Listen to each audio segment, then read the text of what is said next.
To give you a little bit of context, I started running about 1 year ago with no formal plan or goal. I went from huffing and puffing for 1 mile up until running over 40 miles per week now and training for my first marathon. These are my 7 easy tips that will help you go from couch to running. Tip number 1 that I like to give is to assess your current fitness. Depending on your current fitness level and activity level, you may be able to skip this step, but for the sake of this video, we want to go from couch to running, so I'll start from the very beginning. The first tip that I would recommend is to average around 10,000 steps per day. That can be through walking, through a little bit of jogging, just to get the body a little bit more used to being on your feet, as well as get those muscles ready to start running. We don't want to shock the body right away into full-on sprinting and running. You want to give your body a little bit of time to adapt so we can prevent injury as much as possible. To track these 10,000 steps, you can use your smartphone, you can use a pedometer, or you can use a smartwatch or a smart wearable if you have one. Any 3 of those will work perfectly fine. Tip number 2, this would be to set a goal.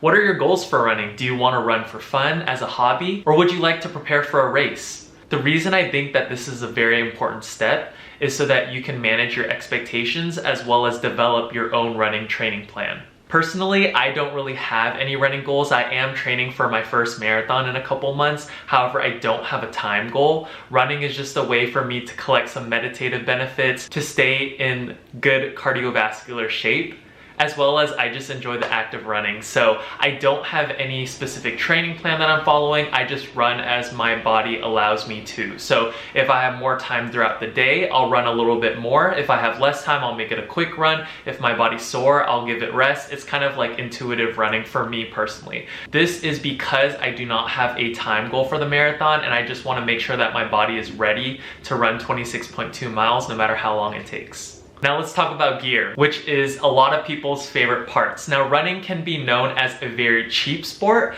but as you know, the more you get into a sport or the more you get into a hobby, it can get really expensive based on niche needs. So starting out running, you definitely don't need much. I would just recommend 1 good pair of athletic/running shoes. You may already have them, but if you are using a pair that you currently have, I would make sure to check for 2 things. Make sure that the outsole of the shoe or the bottom of the shoe still has some traction on it left and it's not completely worn down, as well as the midsole is a little bit softer and more cushiony than most of your other shoes to make sure that it can absorb impact while you're walking or running.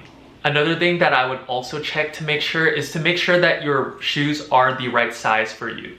Typically, while you're running, your feet are going to expand, so you want to make sure that there's a little bit of extra room in the toe box, not too much, but just a little bit extra. For me personally, I like to go half a size up in my running shoes so that my toes aren't scrunching up in the toe box as I'm running miles and miles. As for what to wear during running, you can pretty much wear anything you'd like. I personally prefer just a workout t-shirt that has moisture wicking fabric so that I can kind of keep the sweat off of me, as well as a comfortable pair of running shorts. Now let's talk about warming up and cooling down. So this part is often the most neglected part of running, and that includes myself, because I do tend to neglect warming up and cooling down just because it's one of those things where everyone says they do it, but they don't really do it. But let me give you some best practice tips for warming up and cooling down. A rule of thumb to follow is that before a run, since your body is cold, you want to do dynamic stretching, and after the run, since your body is warm, then you can do static stretching. For my personal warm-up routine, and I don't recommend you follow it unless you want to try it out, is typically my warm-up won't include any dynamic stretching at all, and I'll just start running at a slow pace.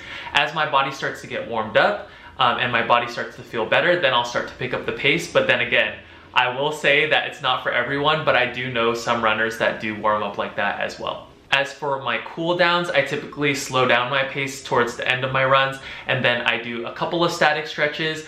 I should probably do more if I'm being honest, as well as some dynamic stretches, and then I will usually give myself a little bit of time with my massage gun. Tip number 5, let's start running. I'm not gonna lie to you, the first 1 to 2 weeks of running is definitely the hardest, but over time, like with anything, it starts to get easier. I would recommend everyone downloading a free app to track their progress, like Strava or Nike Run Club. There are 2 measurements that I'd like you to take into account using these apps, and that would be time on feet as well as distance tracked for running. For me personally, and I think a lot of other runners, it's really nice to see progress in metrics. So those two metrics are very nice to track when you're looking from week to week. Time on feet would be a great metric to track if you're not really worried about pace or distance, just to see how many hours you've put on your feet running or walking.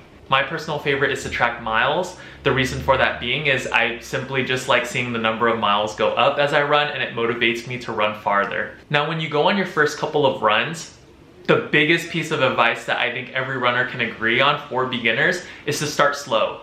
Even professional runners also like to run most of their runs at an easier pace. So what is an easy pace? An easy pace is a pace that you can hold while having a conversation, so you're not totally out of breath and you're not exerting yourself too hard. The biggest thing with this pace is to not worry about how fast you're running, especially when you're starting out. Also, since it's your first 1 to 2 weeks of running, don't be afraid to mix in a little bit of walking with your running. If you get a little bit tired, feel free to stop running and start walking.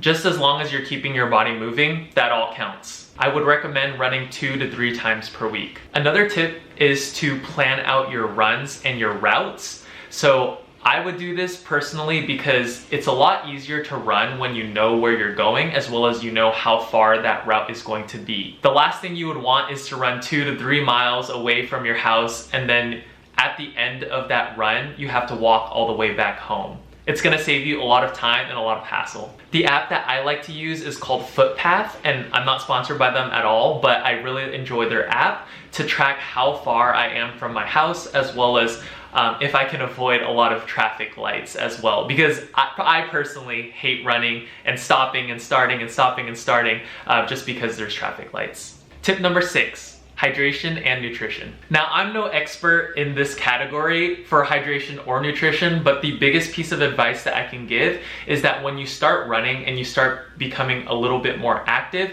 your body is going to require a lot more energy in order to do those activities. So it is totally normal for you to become a little bit more hungry and to eat a little bit more food. Personally, I saw that a lot as my training started to increase, so I slowly increased the amount that I was eating so that I could have good performance on my runs. What I like to practice in order to optimize my runs and make my runs feel a little bit easier is to prioritize whole foods and fruits, as well as electrolytes and water. Again, not an expert at this, but it's a pretty basic rule of thumb for a lot of runners and athletes to try to eat non-processed foods, as well as to make sure you hydrate properly. Tip number 7 is to listen to your body.